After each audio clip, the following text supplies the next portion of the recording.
Digital Congo FM. La radio Digital Congo vous propose l'émission Limitless, produit par True Africa.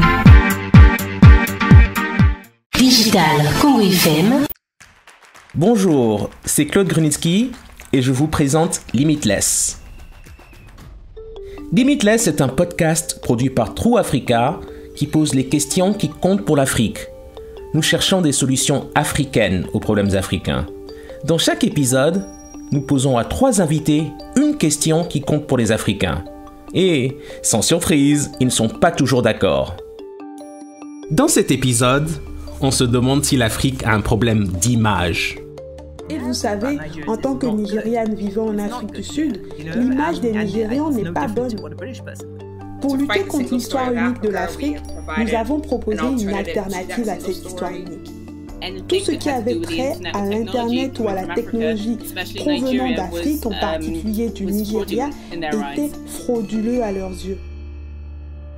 Pauvreté, famine, guerre, corruption, terrorisme, réfugiés. J'entends souvent des gens en Amérique et en Europe utiliser ce genre de mots pour décrire l'Afrique. Et bien sûr, ils n'ont pas tort. Il y a beaucoup de corruption, de pauvreté et de guerre. Vous en avez peut-être fait l'expérience.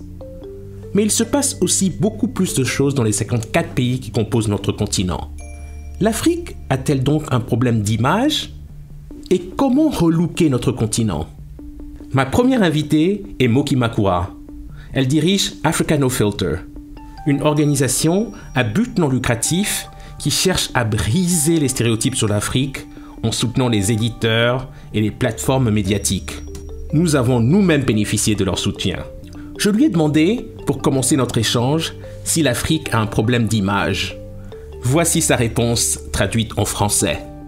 C'est une excellente question. Si ce n'était pas le cas, je n'aurais pas de travail en ce moment. Parce que le rôle d'Africa No Fighter est d'essayer de combattre certains de ces stéréotypes nuisibles. Et donc oui, pour répondre à votre question, il y a un problème d'image pour beaucoup de gens en Afrique. Et le défi, c'est la façon dont le monde voit l'Afrique, qui est en fait la façon dont l'Afrique se voit elle-même. Les Africains ont également leurs propres stéréotypes sur l'Afrique. J'ai demandé à Moki quels sont les différents stéréotypes sur l'Afrique et les Africains qu'on entend le plus souvent. Beaucoup d'Africains ont, je dirais, les mêmes images que les Européens ou les Américains ont de l'Afrique. Et la plupart des Africains, nous avons également cette image les uns des autres. Et il y a de bonnes raisons à ça. Avez-vous essayé de voyager du Togo à l'Afrique du Sud ou même au Nigeria? Pour y arriver, c'est difficile. C'est difficile pour les gens de se déplacer. Donc, beaucoup d'Africains n'ont pas visité d'autres pays africains. C'est la première raison. La deuxième raison, c'est de savoir où trouver des connaissances ou des informations sur les autres pays. Pensez à ce que vous savez de l'Amérique et à ce que vous savez de l'Europe. Vous regardez leurs films, vous lisez leurs livres. Il y a beaucoup de pop culture qui nous informent, mais la culture pop en Afrique est très limitée. Et vous savez, en tant que Nigériane vivant en Afrique du Sud, l'image des Nigérians n'est pas bonne. Ce n'est pas bon ici. Ce n'est pas différent de ce qu'un Britannique penserait des Nigérians. Moki est réellement une activiste dans son domaine. Alors j'ai voulu savoir quels résultats elle souhaite réellement atteindre dans quelques années. Je vais vous donner un exemple. J'étais en Allemagne la semaine dernière et j'ai partagé un wagon avec un Suédois qui se rendait de Suède en Allemagne pour faire des affaires. Il m'a demandé ce que je faisais dans la vie et tout naturellement, je commence par lui dire « À quoi pensez-vous quand je dis Afrique? Qu'est-ce qui vous vient à l'esprit ?» Je pouvais voir qu'il avait vraiment du mal. Il essayait de ne pas m'offenser. Et je lui ai dit « Non, dites simplement la première chose qui vous vient à l'esprit. » Et il a répondu avec un sentiment de soulagement « Eh bien oui, c'est lié à la pauvreté, nous voyons ces images horribles. » Et ma question suivante était « D'où vous viennent ces idées sur l'Afrique? Ces mots qui viennent de sortir de votre bouche, où les avez-vous trouvés? Parce que vous n'avez jamais été sur le continent. » Et il a répondu « Mais vous savez, on le lit dans les journaux, on le voit dans les infos. » Donc, nous avons fait beaucoup de recherches. Nous avons fait des recherches sur la façon dont l'Afrique est présentée aux États-Unis, nous avons identifié alors 5 cadres clés à travers lesquels la plupart des histoires sur l'Afrique sont racontées. Il s'agit de la pauvreté essentiellement, la pauvreté étant l'un des principaux thèmes où les personnes pauvres sont un peu les héros de l'histoire. L'autre cadre est la corruption, les conflits, les maladies et le manque de leadership. Et les 3 récits perpétuels que nous entendons sans cesse à propos de l'Afrique. Le premier récit est que l'Afrique est brisée, parce que tout le monde essaie de nous réparer. Le deuxième est que l'Afrique est dépendante, parce que c'est toujours le Nord ou les pays les plus riches qui essaient de nous donner de l'aide pour résoudre nos problèmes. Et le troisième récit, c'est que les Africains n'ont pas la capacité de faire eux-mêmes les changements dont ils ont besoin. Et de plus en plus, les jeunes qui vivent sur le continent vous renvoient certains de ces récits. C'est là le problème. Donc, si vous êtes un Africain de la diaspora, nous essayons également de vous atteindre, parce que la raison pour laquelle nous faisons le travail que nous faisons n'est pas tant de changer l'opinion d'un partisan de Trump sur l'Afrique ou l'opinion de l'homme d'affaires suédois sur l'Afrique. La véritable raison pour laquelle nous faisons ce travail est de nous assurer que les jeunes Africains qui commencent à croire ou qui grandissent en croyant que le continent est corrompu, ils n'arrivent jamais à rien. Nous essayons donc de changer cela, parce qu'il est dans notre intérêt que nos jeunes soient engagés, pleins d'espoir et inspirés, et tout simplement que nous, Africains, croyons que nous sommes au bon endroit. Notre travail n'a jamais été aussi important, et c'est une autre perception qu'il faut développer, la perception que l'Occident est meilleur, c'est cette perception que nous devons essayer de changer.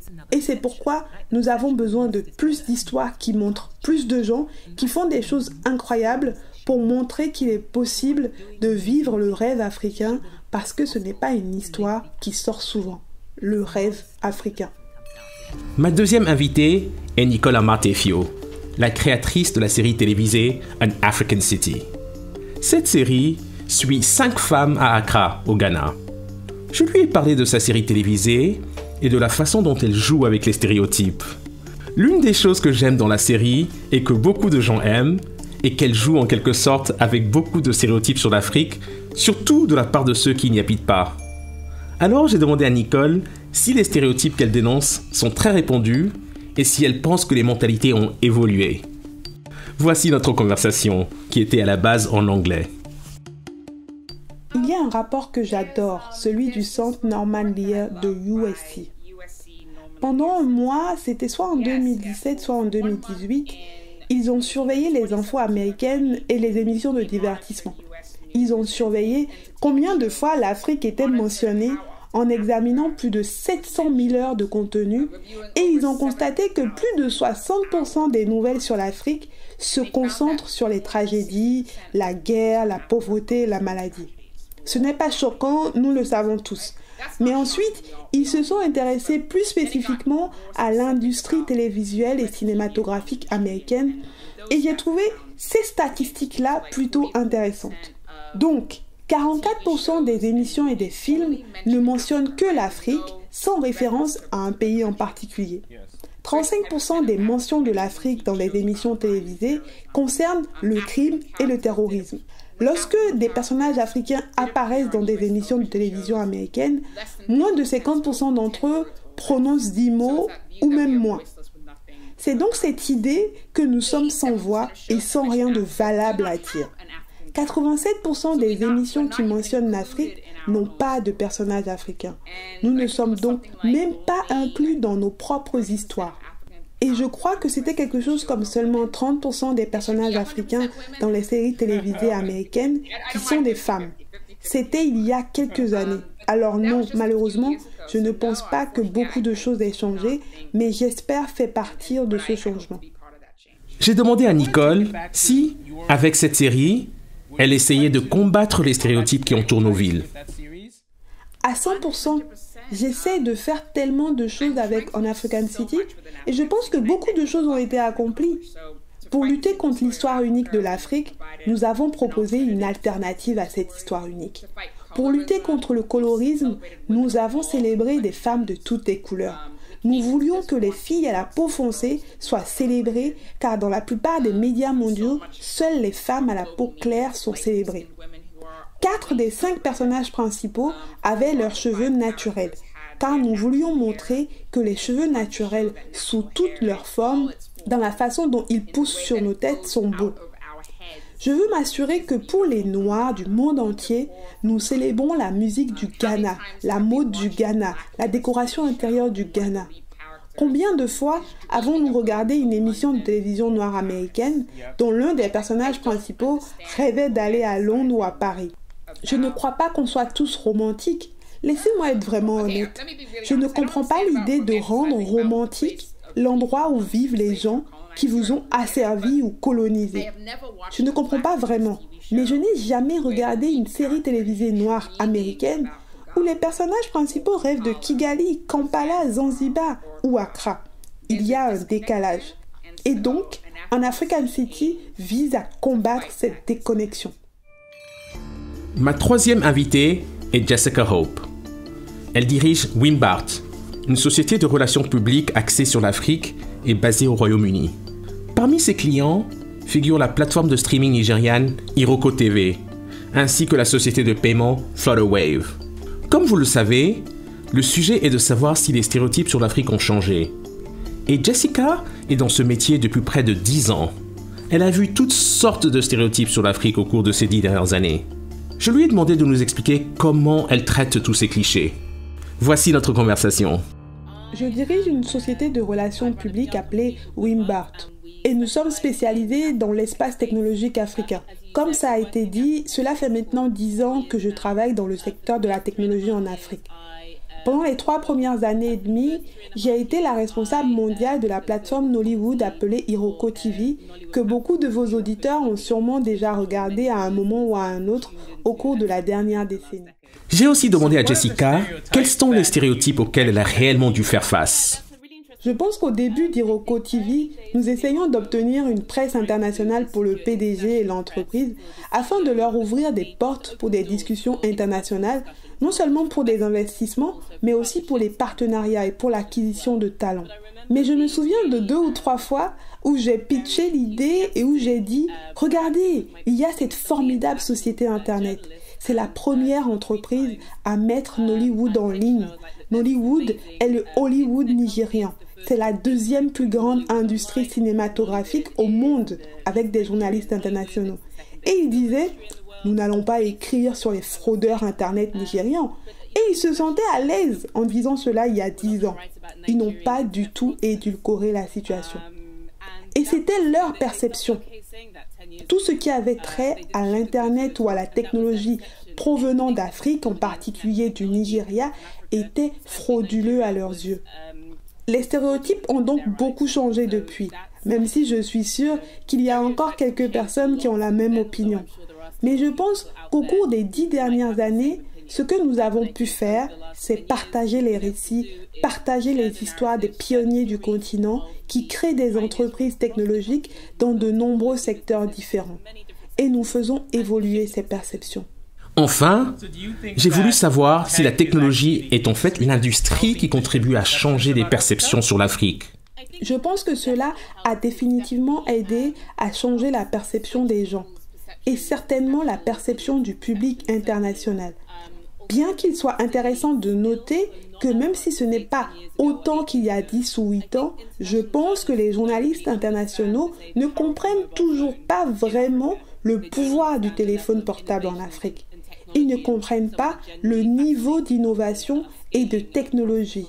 Et certaines des entreprises véritablement fascinantes qui se développent sur le continent pour répondre aux besoins des gens. Mais je pense qu'en général, la technologie est un récit qui, d'une certaine manière, ne connaît pas de frontières. Et je pense donc qu'elle a contribué à ce changement de perception. Nous ne cherchons pas de réponse simple sur ce podcast. Nous pensons que le potentiel de l'Afrique est illimité, tout comme les solutions aux défis auxquels nous sommes confrontés. L'un de ces défis est la façon dont le monde nous perçoit. Mais peut-être un plus grand défi est de savoir comment nous voyons et comment on se parle. Ce n'est que lorsque nous commencerons à raconter les bonnes histoires que les autres commenceront vraiment à écouter. Merci pour votre écoute. Ce podcast est rendu possible grâce à une subvention du département d'État américain et de la fondation Seenfire. Vous pouvez écouter ce podcast sur toutes les bonnes plateformes et sur www.trueafrica.co/limitless. Digital Congo FM